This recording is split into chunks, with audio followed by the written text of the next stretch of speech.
Você, profissional que exerce atividade por conta própria ou que presta seus serviços para outras pessoas, está lembrando de pagar o INSS? Hoje eu vou trazer dicas para você, profissional autônomo, e te mostrar a importância desses recolhimentos.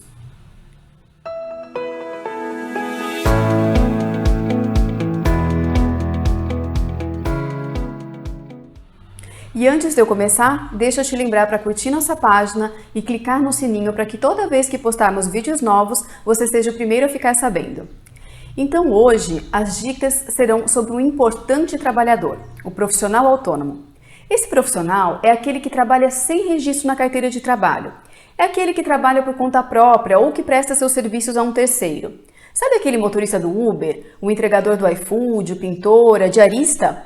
Pois então, todos estes são profissionais autônomos e são chamados pelo INSS de contribuintes individuais. Aqui eu quero chamar a sua atenção para um ponto importante. Você sabia que ser um profissional autônomo também te gera determinadas obrigações fiscais e tributárias? Pois então, tem gente por aí que acha que para trabalhar como autônomo basta abrir as portas, atender os clientes e prestar os serviços. Mas não é só isso.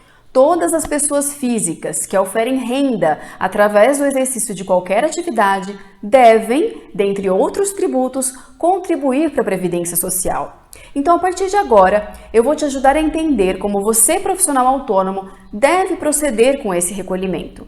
A primeira coisa que você precisa saber é que deverá efetuar esses recolhimentos como contribuinte individual. Lembra lá no comecinho do vídeo quando eu te falei que o INSS chama os profissionais autônomos de contribuintes individuais? Então existe um código próprio para esse profissional e é esse código que deverá ser utilizado no momento do pagamento. Mas aqui eu quero abrir um parênteses para esclarecer uma dúvida muito comum e que também pode ser a sua. Você acha que o profissional autônomo ele deve efetuar o recolhimento como contribuinte individual? Ou, se ele preferir, ele poderia pagar essas contribuições como contribuinte facultativo?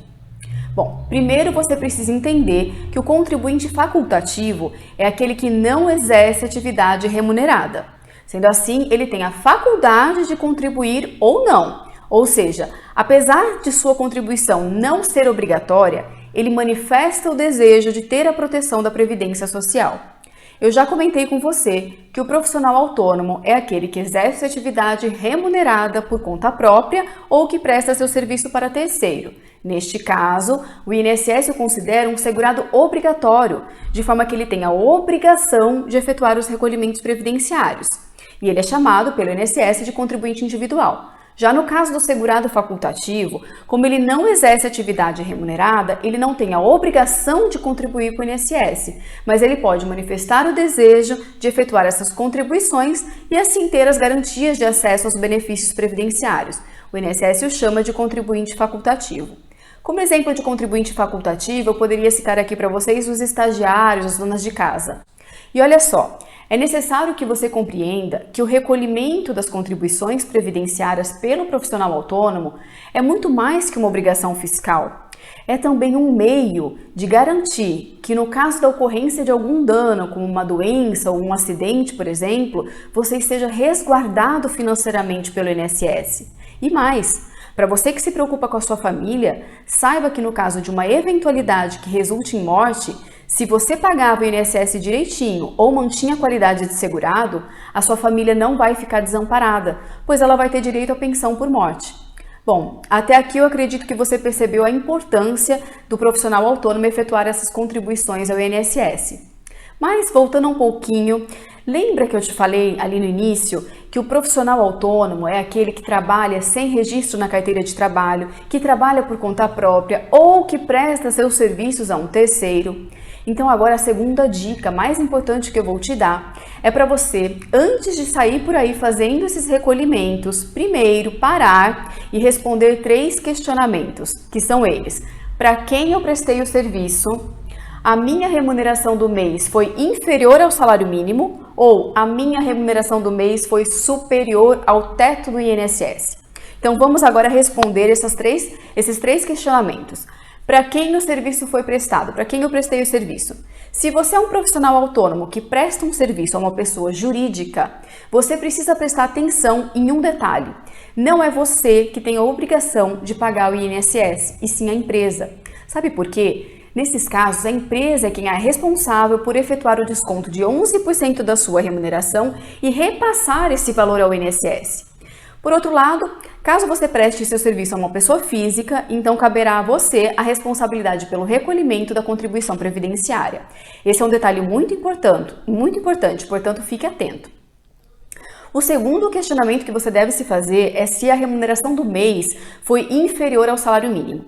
Se você recebeu como remuneração do mês um valor inferior ao salário mínimo, você vai precisar completar essa contribuição para que atinja o valor do recolhimento que seria referente a um salário mínimo. Veja que neste caso, a obrigação na complementação passa a ser sua, de forma que a ausência da mencionada complementação faz com que o mês em questão não seja computado para a sua aposentadoria. E o terceiro questionamento, a terceira pergunta que você deve se fazer é se a remuneração do mês foi superior ao valor do teto. O contribuinte individual que não presta seu serviço para uma pessoa jurídica, ele tem a obrigação de efetuar o recolhimento da contribuição previdenciária pela alíquota de 20% da sua remuneração mensal até o limite do teto da Previdência. Mas se o seu caso é daquele profissional que presta seus serviços a pessoas jurídicas, você precisa ficar atento a mais um detalhe. Se a soma de todos os seus salários exceder o valor do teto da Previdência, você precisará informar a empresa que a sua contribuição supera esse valor para que elas deixem de efetuar a retenção do valor, evitando que você pague um valor superior ao necessário, ao devido. Isso ocorre muito naqueles casos onde o profissional autônomo possui diversas fontes pagadoras. Ele trabalha para diferentes pessoas jurídicas ou para pessoas jurídicas e pessoas físicas ao mesmo tempo. Eu vou te dar um exemplo para ficar mais fácil. Vamos supor que você é um profissional, é um eletricista, e que no mês de novembro de 2020 você tenha sido contratado por uma pessoa jurídica, que eu vou chamar aqui de empresa X, pelo valor de R$7.000. E também foi contratado por uma pessoa jurídica, a empresa Y, por R$5.000. Se o máximo que você pode recolher é sobre o teto da Previdência, que hoje é R$6.101,06, você vai precisar informar a empresa Y para que ela não faça retenção de qualquer valor, porque a empresa X já recolheu sobre R$7.000. Agora vamos imaginar que você foi contratado pela empresa X por R$5.000, mas também foi contratado por uma pessoa física, eu vou chamar aqui de João, pelo mesmo valor de R$5.000. Então a empresa X te contratou por R$5.000 e o João também te contratou por R$5.000. Em relação à parcela paga pela empresa X, ela vai efetuar o desconto do INSS na fonte. Ela vai descontar do valor que ela iria te pagar o percentual de 11% devido a título de contribuição previdenciária. Já em relação àqueles R$5.000 que você vai receber do João, como o João é uma pessoa física, é você quem deverá efetuar o cálculo de 20% e recolher a Previdência Social. Mas aqui, como eu te falei que os recolhimentos devem ser feitos até o limite do teto da Previdência, nós vamos ter que efetuar o seguinte cálculo. O teto da Previdência hoje é R$6.101,06, certo? Então o raciocínio é o seguinte, eu pego esses R$6.101, subtraio aqueles R$5.000 que a empresa X já me pagou, pois lá já teve o recolhimento, a retenção do INSS, e eu chego ao resultado de R$1.101. É sobre esse valor que você vai aplicar a alíquota de 20%, e não sobre aquele montante de R$5.000. Então eu calculo 20% sobre R$1.101,06 e eu vou recolher R$220,21. Agora que eu te dei essa dica, você pode estar se perguntando, mas e naqueles meses onde eu já fiz os recolhimentos acima do valor do teto porque eu não sabia? Nesses casos, é possível você efetuar um pedido de restituição do valor desse INSS pago a maior, e esse pedido pode ser feito direto no site da Receita Federal. Pessoal, essas foram as dicas de hoje, mas se você tiver interesse no assunto, acesse nosso site na aba blog, que lá nós temos um post falando só sobre o profissional autônomo, listando várias outras dicas, como códigos de pagamento, esclarecimento sobre plano de recolhimento simplificado, recolhimento para famílias de baixa renda, o que fazer se você contribuiu num plano e depois se arrependeu, como realizar esses pagamentos, diferença entre pagamento mensal e trimestral, enfim, tem várias outras dicas importantes sobre esse assunto, e que vai garantir que nas próximas vezes você faça a contribuição da melhor forma possível, da forma mais correta. Um grande abraço a todos e até a próxima!